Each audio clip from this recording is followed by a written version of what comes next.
education. It is clear that the decrease of funds is basically, the decrease of funds originates in Sacramento. But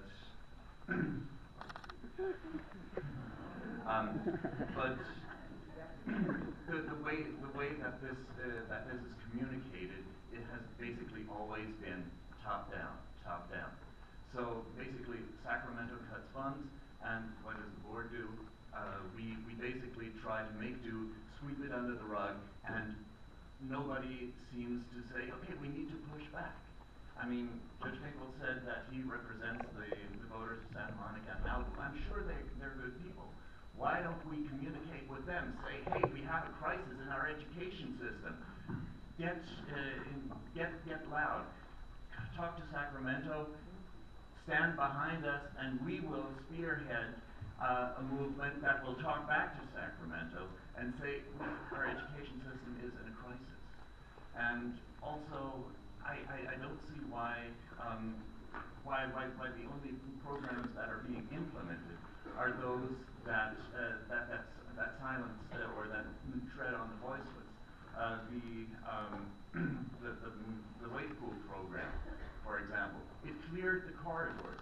It would have been an opportunity to get some press in, say, our corridors are overflowing. There is a crisis. Let's do something together. But democracy rests on an informed populace. And if the populace doesn't get informed, democracy cannot happen. So also, I was wondering, are there any innovative ideas? For example, in math classes, after 3 weeks, the classes are half empty. So can you wrap up your comment? Thank you. Yes, okay. So why don't we implement something like Khan Academy, flip the classroom, increase student retention, and let the students that used to drop out and reapply for the next semester, why don't we keep them and have the seats free for the newcomers? Thank you very much.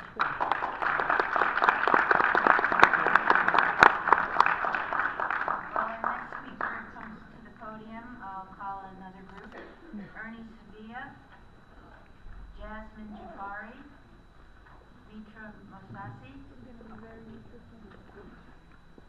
Dennis UCHIMURA, Amber Catherine,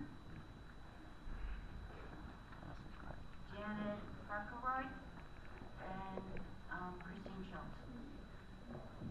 Good morning. Good morning. My name is Marco Vivero. I'm a third-year student here at Santa Monica College. Thank you for having me today.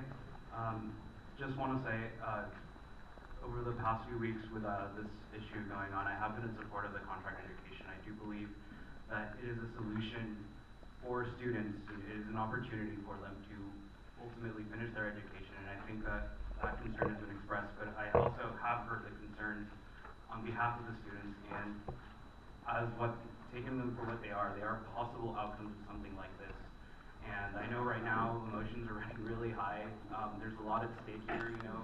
It's not just the students, it's the faculty, classified administration. Everyone has vested interest in this, and I'm scared of what's going to happen. I'm really terrified of what the future holds as far as education goes, but I think that I really call for everyone to just, you know, redirect our emotions in a manner where we can be objective and come to not just this solution, but seek out other solutions. And I know I had a discussion with a student yesterday who, you know, explained to me what her position was, and it made so much sense. And there are other things we can be doing, not just a contract education, although I do believe that it is the solution. And I do believe that you as a Board of Trustees do have our interests in mind. Thank you.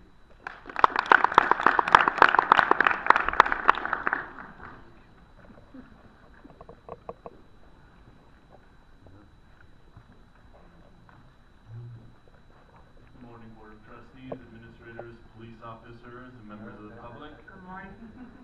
My name is Rich Copenhagen. I'm the student trustee with the Peralta Community College District, serving the Berkeley, Oakland area in Northern California. I'm also a senator with the Student Senate for California Community Colleges, and I drove down here 6 hours with President Kevin Feliciano and President Emily Kinner with a bunch of truckers to So I'm here in opposition to the proposal for contract education. Not just in Santa Monica Community College, but it sets the precedent that it's okay for colleges to provide classes with restricted access.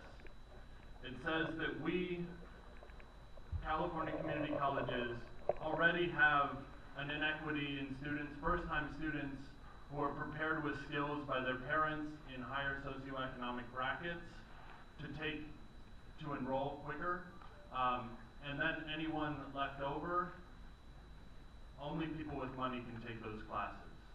I would also offer that if colleges begin to provide privileged education, those in the state legislature who may be on the fence about refunding our colleges, those who may be on the fence about giving money back to our students, may and likely will seize our short-sighted decision as a long-term solution and excuse. We cannot afford to provide weaknesses and excuses to the lawmakers and budget overseers in Sacramento in our time of great need and vulnerability. And I would hate to see the Santa Monica College Board of Trustees to be those people who are seen across the state as the ones who provided the excuse to the legislature to not refund our colleges. Thank you.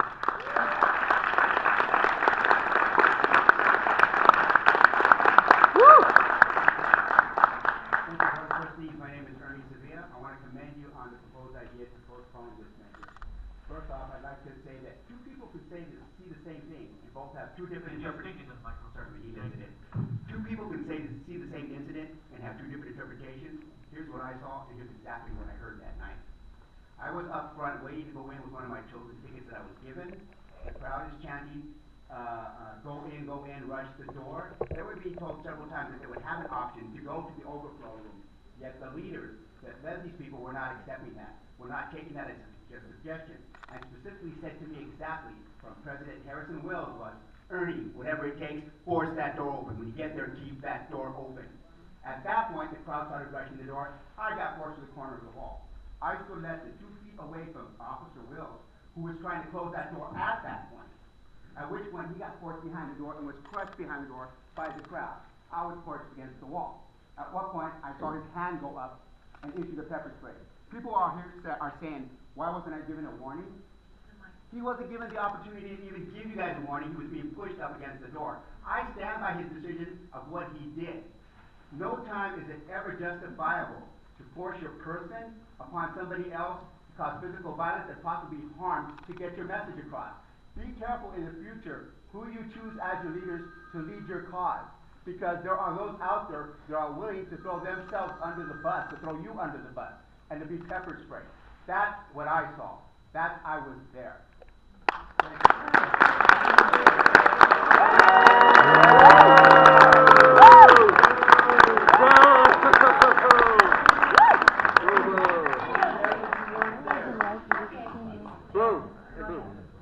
Good morning, Trustees. My name is Jasmine Jafari. I'm a student. I also serve on student government here. Earlier this morning, I addressed a police officer who I saw walking on his way over here, and I wanted to speak with him on behalf of the students to introduce myself and see how he was feeling about the incidents on Tuesday night. When I asked him if he was there, he said no, but you guys are lucky that I wasn't. Oh, what a nice guy. I followed up by emphasizing that on behalf of the students, we didn't want and do not want any aggression today, and that I wanted to emphasize to him before we started this meeting. Thank you guys so much for accommodating our numbers today, and thank you so much for your openness in visiting our Board of Directors meeting on Monday to address some of our concerns. Thank you for considering us in postponing this decision. We are learning.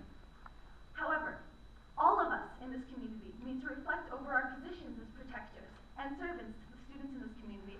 I hope we can continue to expand this understanding and take measures so that no one is turned away or frightened to act on their right to voice their concerns. Thank you guys so much.